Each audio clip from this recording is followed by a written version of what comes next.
ಮೌನಿ ಅಮಾವಾಸ್ಯೆ ಅಂದ್ರೆ ಏನು? ನಾಳೆಯ ಆ ಪುಣ್ಯ ಸ್ನಾನಕ್ಕೆ ಯಾಕೆ ಅಷ್ಟೊಂದು ಮಹತ್ವ ಇದೆ? ಸೊ ಆ ಅಮಾವಾಸ್ಯೆ ಯಾವೆಲ್ಲ ರೀತಿಯಲ್ಲಿ ಶ್ರೇಷ್ಠ, ಯಾತಕ್ಕೋಸ್ಕರ ನಾಳೆ ಪುಣ್ಯ ಸ್ನಾನವನ್ನ ಮಾಡಬೇಕು ಅನ್ನೋದನ್ನ ನೋಡ್ತಾ ಹೋಗೋಣ. ಒಂದು ವರ್ಷದಲ್ಲಿ 12 ಅಮಾವಾಸ್ಯೆಗಳಿರುತ್ತೆ. ಏನಿದು ಮೌನಿ ಸ್ನಾನ ಅಂತ ನಾವು ನೋಡ್ತಾ ಹೋಗೋದಾದ್ರೆ, ಮೌನಿ ಅಮಾವಾಸ್ಯೆಯಲ್ಲಿ ಮಾಡುವಂತಹ ಪವಿತ್ರ ಸ್ನಾನ ಮೌನಿ ಸ್ನಾನ. ಒಂದು ವರ್ಷದಲ್ಲಿ 12 ಅಮಾವಾಸ್ಯೆಗಳು ಬರುತ್ತೆ. ಅದರಲ್ಲಿ ಮಾಘ ಮಾಸದಲ್ಲಿ ಬರುವಂತಹ ಅಮಾವಾಸ್ಯೆಗೆ ಮೌನಿ ಅಮಾವಾಸ್ಯೆ ಅಂತ ಹೆಸರು. ಮೌನಿ ಅಮಾವಾಸ್ಯೆ ಎಂದು ಸ್ನಾನ ಮಾಡಿ ದಾನ ಮಾಡ್ತಾರೆ, ಆಗ ಒಳ್ಳೇದಾಗತ್ತೆ, ಪಾಪಕರ್ಮಗಳು ಕಳಿಯುತ್ತೆ ಅಂತ ಹೇಳ್ತಾರೆ.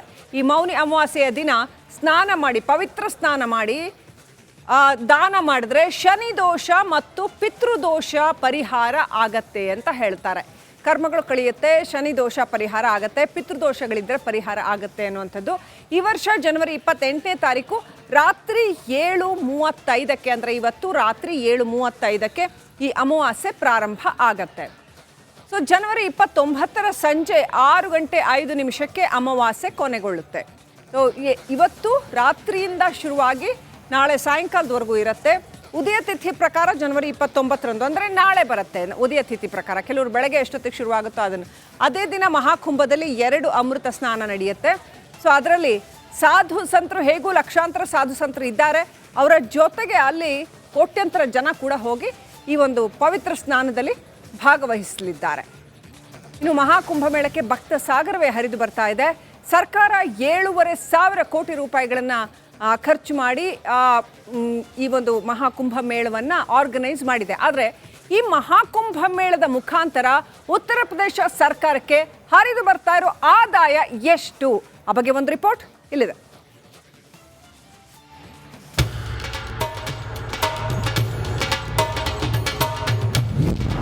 ಸರ್ಕಾರದ ಬೊಕ್ಕಸ ತುಂಬಿಸಲಿದೆ ಮಹಾಕುಂಭ.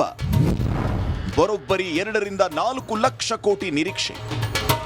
144 ವರ್ಷಗಳ ನಂತರ ನಡೀತಾ ಇರೋ ವಿಶ್ವದ ಅತಿ ದೊಡ್ಡ ಧಾರ್ಮಿಕ ಮಹಾಮೇಳ ನಮ್ಮ ಮಹಾನ ಮಾಡ್ತಾ ಇದ್ದಾರೆ. ಈ ಜನ್ಮದಲ್ಲಿ ಪುಣ್ಯ ಫಲ ಸಿಗುತ್ತೆ ಅನ್ನೋ ನಂಬಿಕೆಯಲ್ಲಿ ಮಿಂದೇಳುತ್ತಿದ್ದಾರೆ. ಈ ಮಹಾ ಕುಂಭಮೇಳಕ್ಕೆ ದೇಶ ವಿದೇಶಗಳಿಂದ ಕೋಟ್ಯಾಂತರ ಭಕ್ತಗಣ ಭಾಗವಹಿಸಿ ಸ್ನಾನ ಮಾಡ್ತಿದ್ದಾರೆ. ಅಂದಾಜು 45 ಕೋಟಿಗೂ ಅಧಿಕ ಜನ ಈ ಬಾರಿ ಮಹಾಕುಂಭ. ಯೋಗಿ ಆದಿತ್ಯನಾಥ್ ನೇತೃತ್ವದ ಬಿಜೆಪಿಯ ಉತ್ತರ ಪ್ರದೇಶ ಸರ್ಕಾರ ಮಹಾಕುಂಭ ಮೇಳಕ್ಕೆ ಅಂದಾಜು 7,500 ಕೋಟಿ ರೂಪಾಯಿ ವೆಚ್ಚ ಮಾಡಿದೆ. ಅಂದಾಜು 2 ಲಕ್ಷ ಕೋಟಿ ರೂಪಾಯಿ ವಹಿವಾಟು ನಡೆಸಬಹುದು ಅನ್ನೋ ಅಂದಾಜನ್ನ ಹೇಳಲಾಗುತ್ತಿದೆ.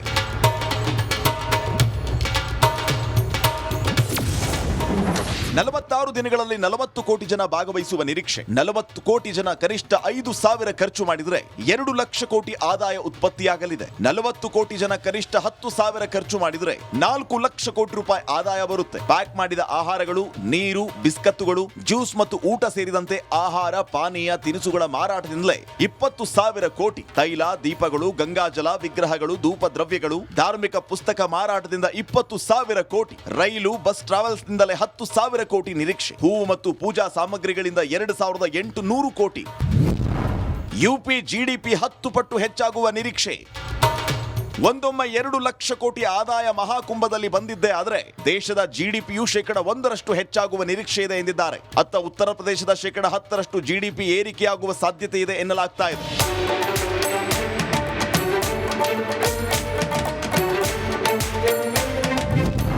ಮಹಾಕುಂಭದಿಂದ 7 ಲಕ್ಷ ತಾತ್ಕಾಲಿಕ ಉದ್ಯೋಗ.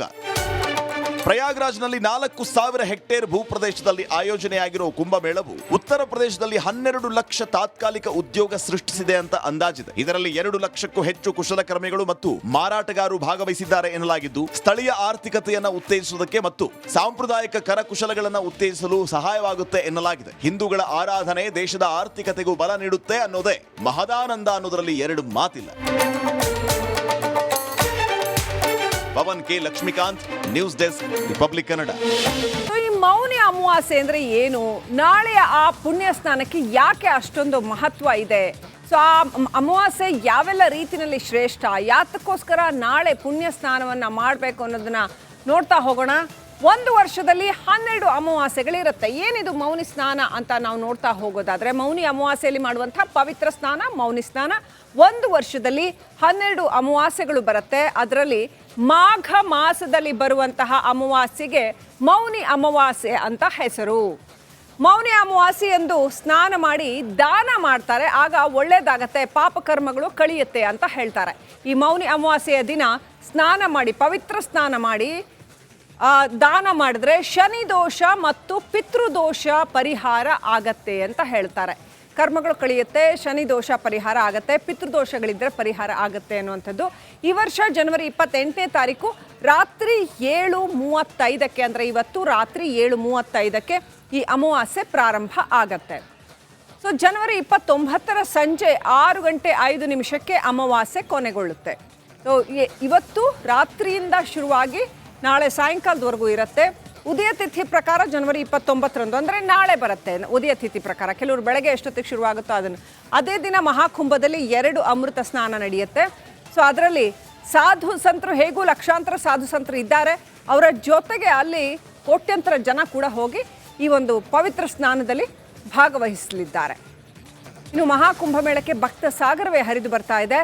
ಸರ್ಕಾರ 7,500 ಕೋಟಿ ರೂಪಾಯಿಗಳನ್ನು ಖರ್ಚು ಮಾಡಿ ಈ ಒಂದು ಮಹಾಕುಂಭ ಮೇಳವನ್ನು ಆರ್ಗನೈಸ್ ಮಾಡಿದೆ. ಆದರೆ ಈ ಮಹಾಕುಂಭ ಮೇಳದ ಮುಖಾಂತರ ಉತ್ತರ ಪ್ರದೇಶ ಸರ್ಕಾರಕ್ಕೆ ಹರಿದು ಬರ್ತಾ ಇರೋ ಆದಾಯ ಎಷ್ಟು? ಆ ಬಗ್ಗೆ ಒಂದು ರಿಪೋರ್ಟ್ ಇಲ್ಲಿದೆ.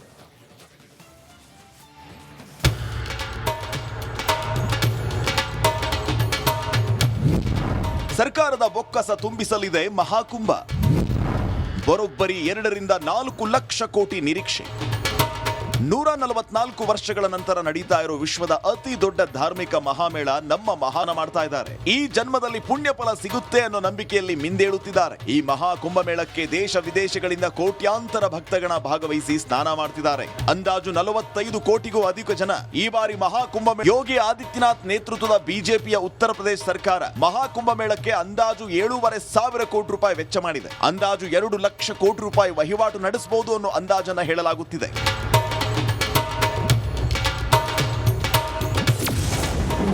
46 ದಿನಗಳಲ್ಲಿ 40 ಕೋಟಿ ಜನ ಭಾಗವಹಿಸುವ ನಿರೀಕ್ಷೆ. 40 ಕೋಟಿ ಜನ ಕನಿಷ್ಠ 5,000 ಖರ್ಚು ಮಾಡಿದ್ರೆ 2 ಲಕ್ಷ ಕೋಟಿ ಆದಾಯ ಉತ್ಪತ್ತಿಯಾಗಲಿದೆ. 40 ಕೋಟಿ ಜನ ಕನಿಷ್ಠ 10,000 ಖರ್ಚು ಮಾಡಿದ್ರೆ 4 ಲಕ್ಷ ಕೋಟಿ ರೂಪಾಯಿ ಆದಾಯ ಬರುತ್ತೆ. ಪ್ಯಾಕ್ ಮಾಡಿದ ಆಹಾರಗಳು, ನೀರು, ಬಿಸ್ಕತ್ತುಗಳು, ಜ್ಯೂಸ್ ಮತ್ತು ಊಟ ಸೇರಿದಂತೆ ಆಹಾರ, ಪಾನೀಯ, ತಿನಿಸುಗಳ ಮಾರಾಟದಿಂದಲೇ 20,000 ಕೋಟಿ. ತೈಲ, ದೀಪಗಳು, ಗಂಗಾಜಲ, ವಿಗ್ರಹಗಳು, ಧೂಪ ದ್ರವ್ಯಗಳು, ಧಾರ್ಮಿಕ ಪುಸ್ತಕ ಮಾರಾಟದಿಂದ 20,000 ಕೋಟಿ. ರೈಲು, ಬಸ್ ಟ್ರಾವೆಲ್ಸ್ ನಿಂದಲೇ 10,000 ಕೋಟಿ ನಿರೀಕ್ಷೆ. ಹೂವು ಮತ್ತು ಪೂಜಾ ಸಾಮಗ್ರಿಗಳಿಂದ 2,800 ಕೋಟಿ. ಯುಪಿ ಜಿಡಿಪಿ 10 ಪಟ್ಟು ಹೆಚ್ಚಾಗುವ ನಿರೀಕ್ಷೆ. ಒಂದೊಮ್ಮೆ 2 ಲಕ್ಷ ಕೋಟಿ ಆದಾಯ ಮಹಾಕುಂಭದಲ್ಲಿ ಬಂದಿದ್ದೇ ಆದರೆ ದೇಶದ ಜಿಡಿಪಿಯು 1% ಹೆಚ್ಚಾಗುವ ನಿರೀಕ್ಷೆ ಇದೆ ಎಂದಿದ್ದಾರೆ. ಅತ್ತ ಉತ್ತರ ಪ್ರದೇಶದ 10% ಜಿಡಿಪಿ ಏರಿಕೆಯಾಗುವ ಸಾಧ್ಯತೆ ಇದೆ ಎನ್ನಲಾಗ್ತಾ ಇದೆ.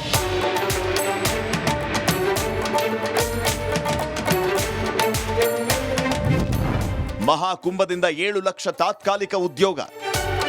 ಪ್ರಯಾಗ್ರಾಜ್ನಲ್ಲಿ 4,000 ಹೆಕ್ಟೇರ್ ಭೂಪ್ರದೇಶದಲ್ಲಿ ಆಯೋಜನೆಯಾಗಿರುವ ಕುಂಭಮೇಳವು ಉತ್ತರ ಪ್ರದೇಶದಲ್ಲಿ 12 ಲಕ್ಷ ತಾತ್ಕಾಲಿಕ ಉದ್ಯೋಗ ಸೃಷ್ಟಿಸಿದೆ ಅಂತ ಅಂದಾಜಿದೆ. ಇದರಲ್ಲಿ 2 ಲಕ್ಷಕ್ಕೂ ಹೆಚ್ಚು ಕುಶಲಕರ್ಮಿಗಳು ಮತ್ತು ಮಾರಾಟಗಾರರು ಭಾಗವಹಿಸಿದ್ದಾರೆ ಎನ್ನಲಾಗಿದ್ದು, ಸ್ಥಳೀಯ ಆರ್ಥಿಕತೆಯನ್ನು ಉತ್ತೇಜಿಸುವುದಕ್ಕೆ ಮತ್ತು ಸಾಂಪ್ರದಾಯಿಕ ಕರಕುಶಲಗಳನ್ನು ಉತ್ತೇಜಿಸಲು ಸಹಾಯವಾಗುತ್ತೆ ಎನ್ನಲಾಗಿದೆ. ಹಿಂದೂಗಳ ಆರಾಧನೆ ದೇಶದ ಆರ್ಥಿಕತೆಗೂ ಬಲ ನೀಡುತ್ತೆ ಅನ್ನೋದೇ ಮಹದಾನಂದ ಅನ್ನೋದರಲ್ಲಿ 2 ಮಾತಿಲ್ಲ. Pavan K Lakshmikanth, news desk, Republic Kannada.